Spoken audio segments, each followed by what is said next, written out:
안녕하세요. 책 읽어주는 책방지기입니다. 오늘 낭독해 드릴 책을 소개해 드리겠습니다. 제목 행복은 언제나 내 곁에 있었다. 지은이 한수정, 출판사 미래북입니다. 좋아요, 구독, 알림 설정은 저에게 힘이 됩니다. 지금부터 시작하겠습니다.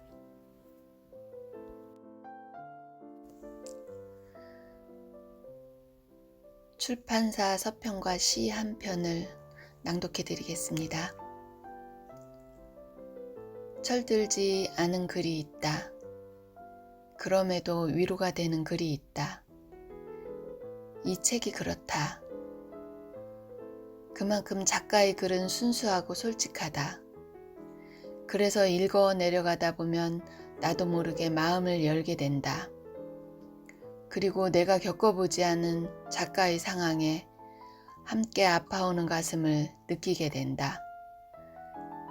그만큼 꾸밈 없이 있는 그대로 작가는 진솔하게 자신의 이야기를 그 이야기 속에 써내려간 시를 보여준다. 작가는 자신의 글을 통해 다른 사람들이 위로 얻고 희망을 꿈꾸기를 바란다.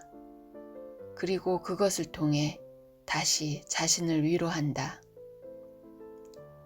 한 줄 한 줄의 시와 한 줄 한 줄의 글에서 느껴지는 순수함과 철들지 않음.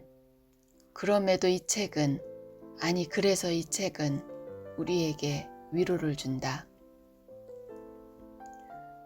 우리가 삶에서 마주하는 아픔과 상처의 가장 큰 위로는 어쩌면 시간이다.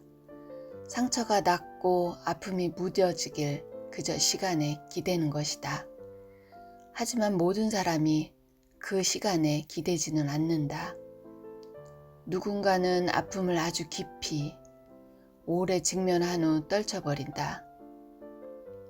행복은 언제나 내 곁에 있었다 작가도 아픔을 떨치고 다시 오늘을 살게 한 힘은 글이었고 시였다. 아파본 사람이 좋은 의사가 된다고 했던가. 아파본 사람은 타인을 위로하는 글을 쓴다. 피하고 싶은 불행을 마주한 당신에게, 오늘 하루가 힘들었던 당신에게 이 책을 권한다. 겨울, 차가운 바람이 불어와 그리움으로 시린 마음을 더 시리게 한다. 앙상한 나뭇가지가 아픔으로 저린 마음을 더 저리게 한다. 꽃이 피는 따뜻한 봄이 기다려진다. 봄이 오면 괜찮아질까? 따뜻해진 날에 예쁘게 핀 꽃을 바라보면 당신을 그리며 시리던 마음에 따뜻했던 당신의 기억이 몽글몽글 샘솟을까?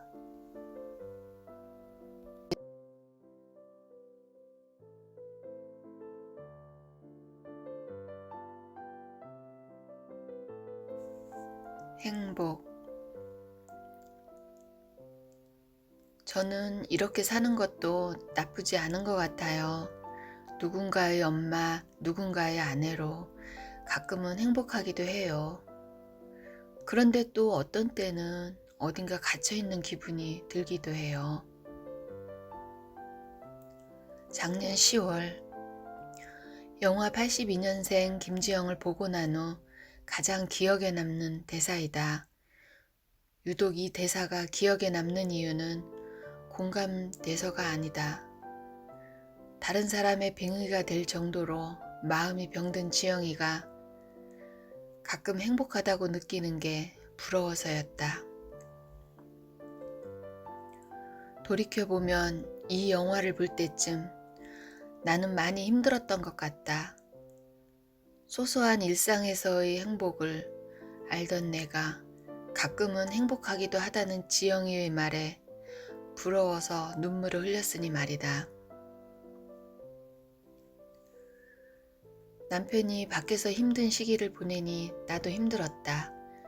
부인으로서 남편을 믿고 응원했지만 내가 해줄 수 있는 건 그것뿐이었다. 누구나 힘든 그 시기를 우리도 겪고 있었다.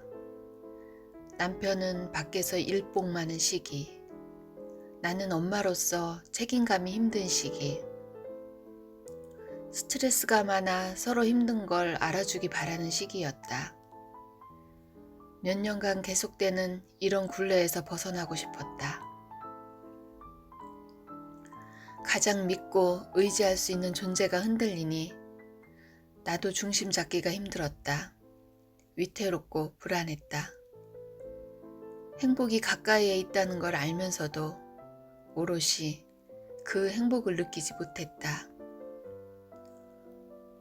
온전히 행복을 누렸던 시절도 있었다. 살면서 가장 행복했던 기억은 몇 년 전 제주도에서 남편이 공부의 하던 시절이었다. 공부의 시절이 의사 생활의 꽃이라고 하던데 왜 그런지 알겠다며 남편과 고개를 끄덕였던 그때 그 시절.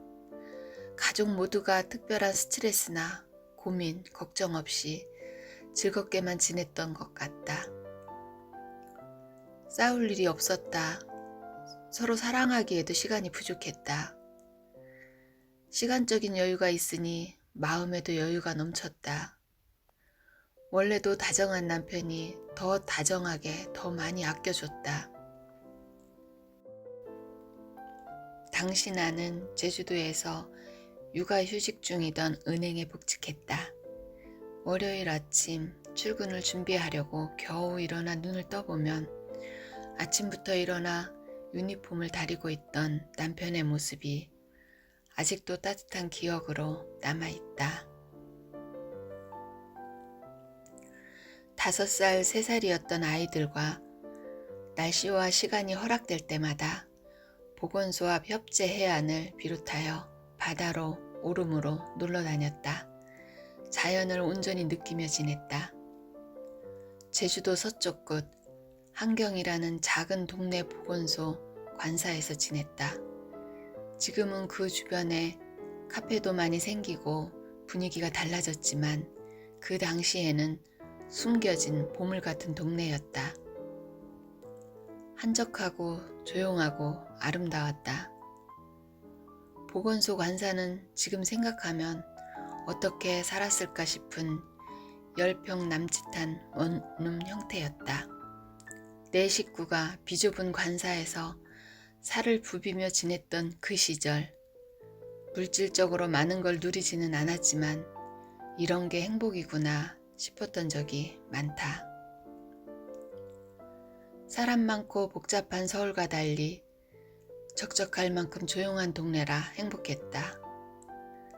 한낮에 가만히 있으면 들리는 파도 소리를 바람소리 뿐이었다. 답답할 때면 곧장 바다로 나갈 수 있어 행복했다. 작은 상 하나 펴놓고 서툴게 만든 음식도 맛있게 먹어준 가족 덕분에 행복했고 누워있으면 서로 엄마 배 위에 올라타겠다며 아웅다웅하는 두 아이 때문에 행복했다. 욕조가 없던 관사 욕실에서 커다란 대야에 따뜻한 물 받아 두 아이 넣어놓고 깔깔대는 웃음소리에 행복했고 늦잠 자는 아내 대신 두 아이 어린이집 등원시켜준 남편 덕에 행복했다. 주위에 온통 행복뿐이었다. 소소한 행복이 가장 큰 행복이라는 걸 느꼈다. 행복만 가득하던 그 시절을 떠올리니 그때가 그리워 마음이 살짝 저려온다. 그렇다. 행복은 어려운 게 아니었다. 멀리 있는 것도 아니었다. 내 곁을 지켜주는 가족이 행복이었다. 가족과 누리는 소소한 일상이 행복이었다. 행복이 가까이 있다는 걸 다시금 깨닫고 나니 나를 둘러싼 행복이 느껴졌다. 대단한 물질적인 부를 누리지 않아도 된다. 아이의 욕심내지 않아도 된다. 몸과 마음이 건강하면 그걸로 괜찮다. 행복은 성적순이 아니라는 말도 있지 않나. 종종 다가오는 시련에 크게 흔들리지 않아도 된다. 조금 지나면 그 시련도 반드시 지나갈 테니까.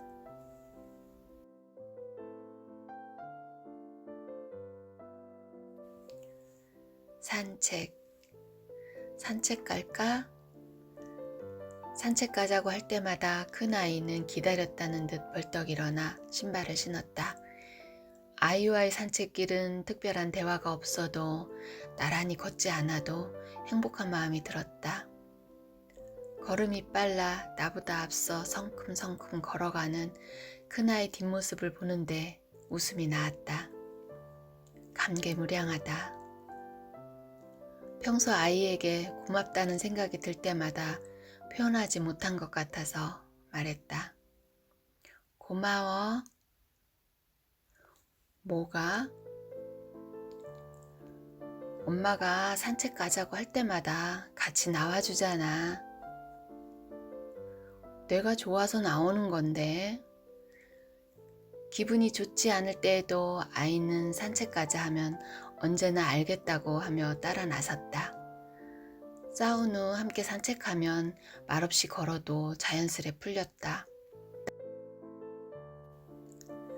한동안 사춘기 소년 기분 맞추기 힘들었었는데 산책은 유일한 화해의 도구이기도 했다.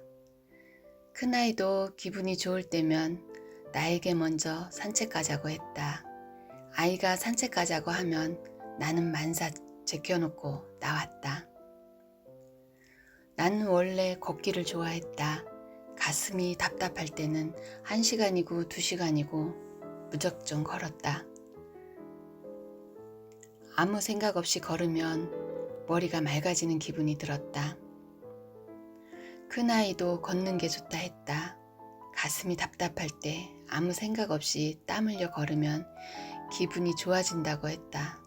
나를 닮았나 보다. 시간이 될 때마다 아이와 산책을 간다. 그 시간이 참 좋다.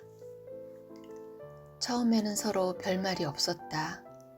아이는 앞에 가고 나는 아이 뒷모습 보며 걸었다. 매일 함께 산책하다 보니 어느 날에는 아이가 내 옆에서 걸었다. 서로 자기 얘기를 했다. 아이는 좋아하는 게임 이야기, 나는 좋아하는 가수 이야기. 요즘에는 이런저런 이야기를 많이 한다.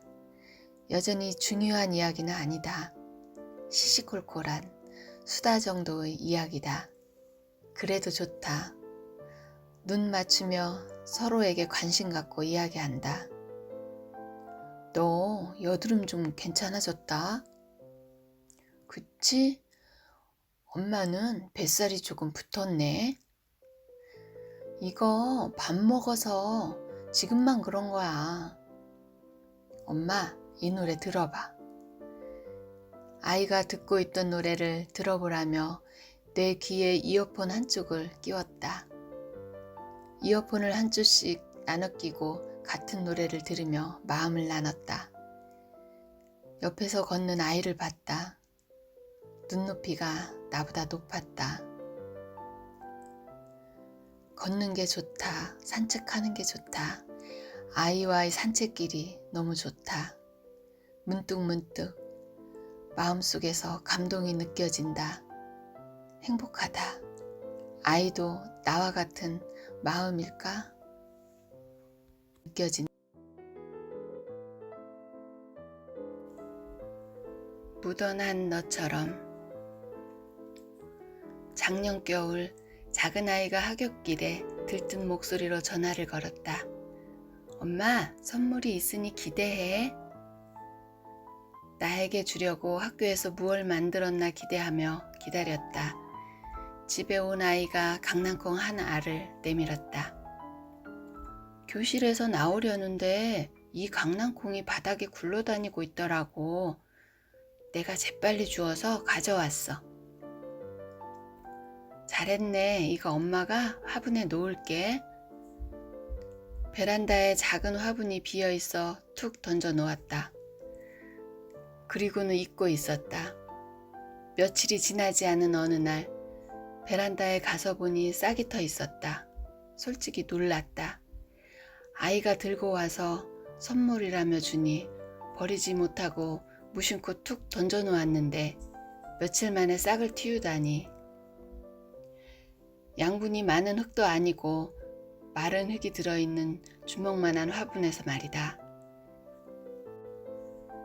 아이가 일주일에 한 번씩 꼬박꼬박 물을 주니 곧 줄기가 자랐다.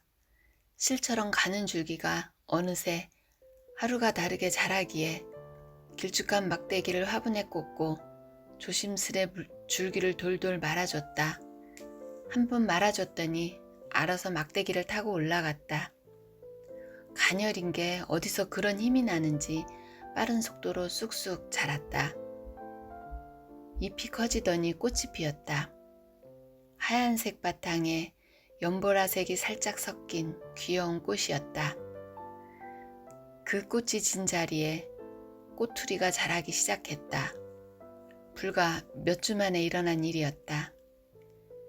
아이 손톱만한 콩알은 환경에 구애받지 않고 자리 잡아 한 단계씩 성장했다.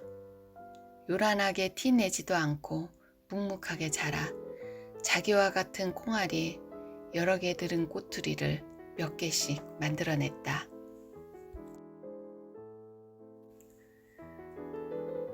나는 조금이라도 마음이 불편하거나 귀찮은 상황이 생기면 짜증이 났다.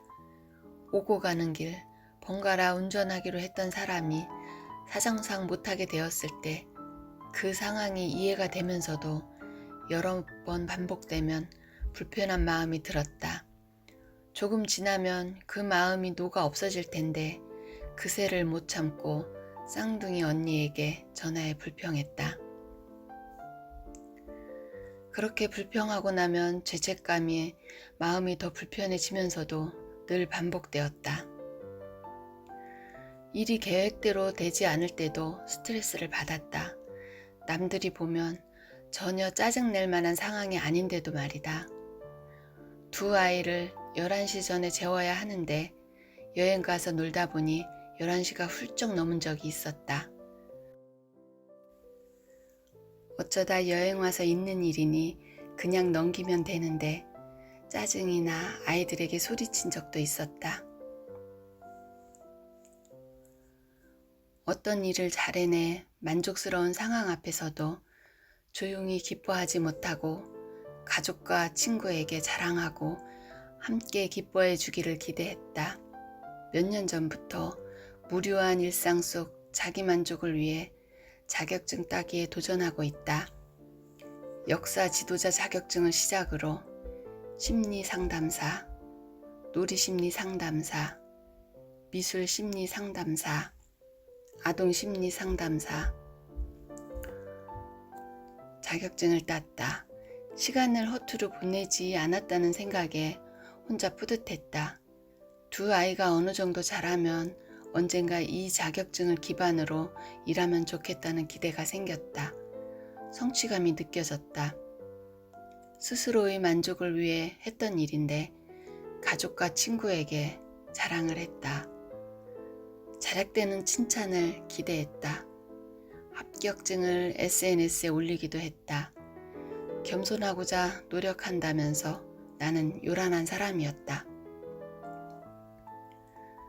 나는 조용히 감당해도 되는 불편함, 혼자 느껴도 될 자부심을 주변에 알리고 인정받고 싶어하는 인정 중독자였다.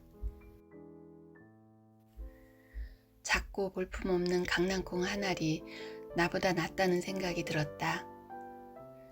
작은 화분에 싹을 틔워 이만큼이나 자란 강낭콩을 한참 바라보았다. 기특하기도 하여라. 묻어나면서도 강한 아이구나. 나도 너처럼 강단 있게 살아야겠다. 탐스럽게 열린 꼬투리가 기특해 툭툭 건드려 봤다. 꼬투리를 보며 다짐했다.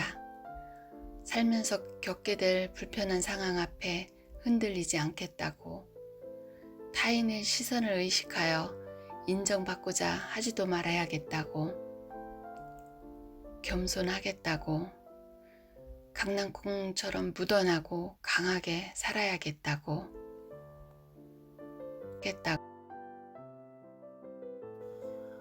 오늘은 여기까지입니다.